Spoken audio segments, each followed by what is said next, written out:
কিন্তু এই পর্নোগ্রাফির করাল গ্রাস থেকে আমি নিজেকে বাঁচাতে পারছি না।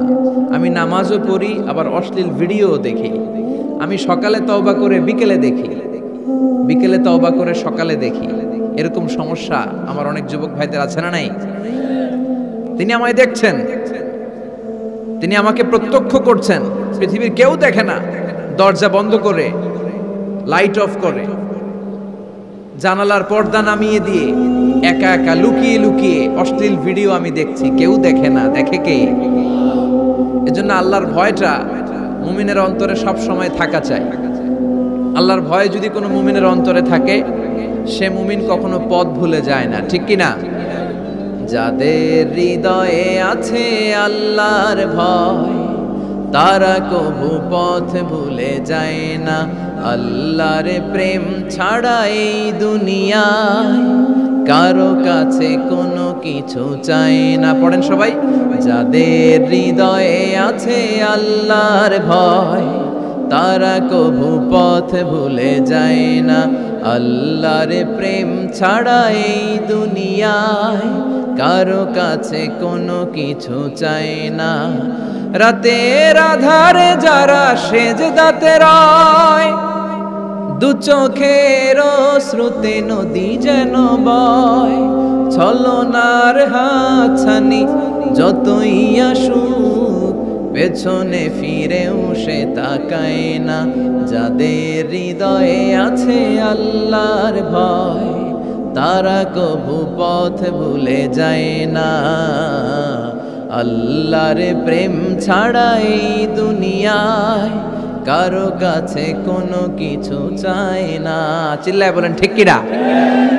আল্লাহর ভয় এটা অনেক দামি জিনিস। এটার নাম হচ্ছে তাকওয়াল্লাহ। এটার নাম কি? তাকওয়া। সবার চোখ ফাঁকি দেয়া যায়, কিন্তু আল্লাহর চোখ ফাঁকি দেয়া যায় না। এজন্য মুমিন বিশ্বাস করে আল্লাহ ইজ ওয়াচিং মি, আল্লাহ সুবহানাহু ওয়া তাআলা ইজ অবজার্ভিং মি। আল্লাহ আমাকে দেখছেন। হচ্ছে মুমিনের বিশ্বাস।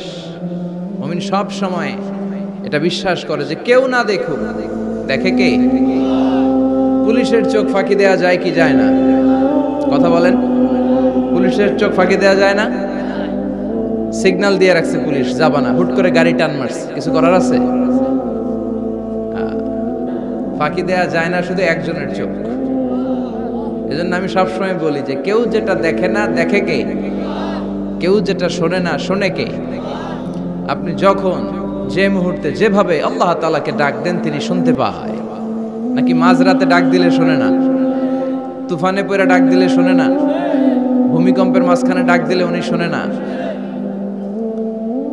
এই বিশাল ৭ আকাশ, ৭টা স্তরের জমিন, এই ৭ স্তরের জমিনের নিচে কোনো গোপনতম প্রকোষ্ঠে কোনো একটা বক্সের ভিতরে যদি ছোট্ট একটা মাকড়সা বা পিপিলিকা হেঁটে বেড়ায়, আল্লাহ বলেন আমি ৭ আকাশের উপর থেকে, আমার আরশের উপর থেকে ওই পিঁপড়ার পায়ের আওয়াজটাও শুনতে পাই। এজন্য বিপদে পড়লে, মন যখন বিষণ্ণ থাকবে, দুঃখের সময়ে আমরা চাইবো কার কাছে? সব সময় প্রশংসা করব কার? ইদা সাআলতা ফাসআলিল্লাহ ওয়া ইদা ইসতাআনতা ফাসতাইন বিল্লাহ। যখন সাহায্য চাইবে আল্লাহর কাছে চাও। যখন কোনো কিছুর প্রয়োজন হবে আল্লাহর কাছে চাও। বিষ্ণু বলেছেন তোমার পায়ের জুতার ফিতাও যদি ছিঁড়ে যায়, মুচির দোকানে যাওয়ার আগে, জুতা ছিঁড়ে গেছে, মুচির দোকানে তো যেতেই হবে, কিন্তু মুচির দোকানেও যাওয়ার আগে চাইবা কার কাছে? আল্লাহর কাছে। এটা হচ্ছে মুমিনের বিশ্বাস। অগাধ বিশ্বাস থাকবে তার আল্লাহর উপর। যে কোনো পরিস্থিতিতে মুমিন এটা বিশ্বাস করে যে এই ক্রাইসিস থেকে একমাত্র আমাদেরকে উত্তরণ করতে পারেন একটা সত্তা। চিল্লায় বলেন তিনি কে? এজন্য সব সময় আমরা তার প্রশংসা করব। আল্লাহর প্রশংসা কি কম কম না বেশি বেশি? বেশি বেশি প্রশংসা করলে খুশি হয় কে? লা ইন শাকারতুম লা আযীদান্নাকুম ওয়া লা ইন কাফারতুম ইন্না আযাবি লাশাদীদ। যদি আমার শুকরিয়া করো, আমাকে যদি থ্যাঙ্কস দাও, তাহলে আমি আল্লাহ তোমাকে নেয়ামত যা দিয়েছি আরো বাড়িয়ে দেব। আর এত কিছু দেওয়ার পরেও যদি নাশুকরি করো, তাহলে জেনে রাখো আমার শাস্তি বড় ভয়ানক। আমি আল্লাহ সব সময় ধরি না, ধরলে ছাড়ি না। ধরে ধরে ধরে না, ধরলে আল্লাহ। মনে থাকবে এই কথাগুলো? আল্লাহ ইজ ওয়াচিং মি, মনে রাখবেন। উমরে ফারুক উবাই ইবনে কাব রাদিয়াল্লাহু তাআলা আনহুকে জিজ্ঞেস করলো, ইয়া উবাই মা হুয়া তাকওয়া? উবাই, তাকওয়া কি? হোয়াট ইজ তাকওয়া? What is the definition of তাকওয়া? উবাই ইবনে কাব প্রশ্নের উত্তর না করে ওমরে ফারুককে আবার প্রশ্ন করে বললেন, আমা সালাকতা তরিকান যা শাউক?